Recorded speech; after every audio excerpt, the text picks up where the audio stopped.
अब देखिए एक और क्वेश्चन की तरफ हम चल रहे हैं, क्वेश्चन नंबर 2। पेपर में इस तरह से आता है कि ड्राइव करें expression for the time period of simple pendulum, यानी कि सिंपल पेंडुलम की टाइम पीरियड की जो एक्सप्रेशन है, जो इक्वेशन बनेगी, उसको हमें ड्राइव करने को कहा जाता है। तो आपको प्रूफ करना होता है, तो आप किस तरह प्रूफ करेंगे? देखें, आप सबसे पहले जो है हेडिंग लगाएंगे, ठीक है। Time period of a simple pendulum की आपने हेडिंग लगा ली, ठीक है। उसके बाद आप लिखेंगे time to required the complete one vibration is called time period. Time period की आपने सबसे पहले डेफिनेशन लिखनी है कि भाई वो टाइम पीरियड क्या होता है। टाइम पीरियड देखें, कोई भी वो टाइम होता है जो कि एक मतलब सर्कल में, एक वाइब्रेशन में अपना जो है वो पूरा सर्कल कंप्लीट करे। अच्छा, अब ये कैसे, मैं आपको बताता हूँ। अब यहाँ देखें, ये जो है एक वाइब्रेशन आप कंसिडर करें इसको, ठीक है। तो यहाँ से ले तक का, यहाँ तक का सफ़र पूरा, मतलब कि ये जो है ना, यहाँ से पूरा स्टार्ट होगा, पूरा राउंड करके यहाँ तक आएगा ये, ठीक है। तो ये पूरा राउंड करके यहाँ तक आएगा, इसे कहते हैं वन वाइब्रेशन। और इस पूरे राउंड को, मतलब यहाँ से ले तक का, यहाँ तक का सफ़र, एक वाइब्रेशन के अंदर जितना टाइम लगेगा उसको हम कहते हैं टाइम पीरियड, सिंपल, ठीक है ना। ये पूरा राउंड कितना टाइम लग रहा है उसको हम क्या कहेंगे? Time period. बस इतना सिंपल याद रखना।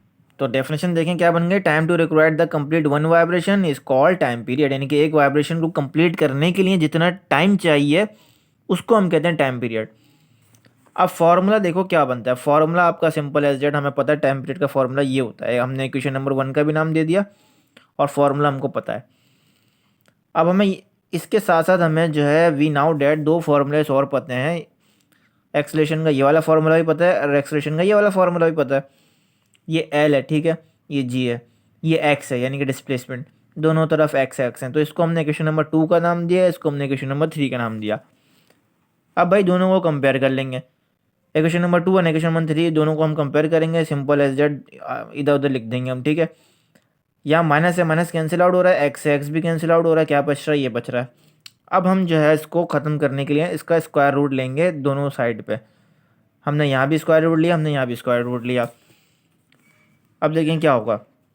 अब यहाँ पर देखें, ये स्क्वायर रूट यहाँ पर ख़त्म हो जाएगा, ठीक है, और ये इसका यहीं पर ये सीरीज रहेगा। तो अब क्या होगा भाई, अब जो है हम इसको 1/1/W कर देंगे ऐसे, मतलब कि ये इधर था ना, हम इसको नीचे ले जाएंगे, ठीक है। क्यों नीचे लेके जा रहे हैं? ताकि एल ऊपर चले जाए, ठीक है। इसको हम ऊपर ले जाने के लिए इसको भी नीचे करना होता है, ठीक है ना, ये रूल है। तो इसलिए इसको 1/W किया और एल को ऊपर ले गए इस जगह पर, ठीक है। अब क्या होगा भाई, अब देखें, इस वाली एक्सप्रेशन को इक्वेशन नंबर 1 में डाल देंगे, क्योंकि हमें तो इस वाली ये चीज़ चाहिए थी ना, हमें ये चीज़ रिक्वायर्ड थी, इसलिए हमने 1/W करना पड़ा। तो अब यही चीज़ जो हमने करी थी, इसी चीज़ को हम इस इक्वेशन में डाल देंगे और देखेंगे क्या आता है। तो हमने इसको जैसे ही इस इक्वेशन में डाल दिया तो हमारे सामने सिंपल ये चीज़ बनती है और ये हिंस प्रूफ हो जाता है, ठीक है ना। बस ये चीज़ जो थी टाइम पीरियड के जो थी एक्सप्रेशन थी फॉर द सिंपल पेंडुलम।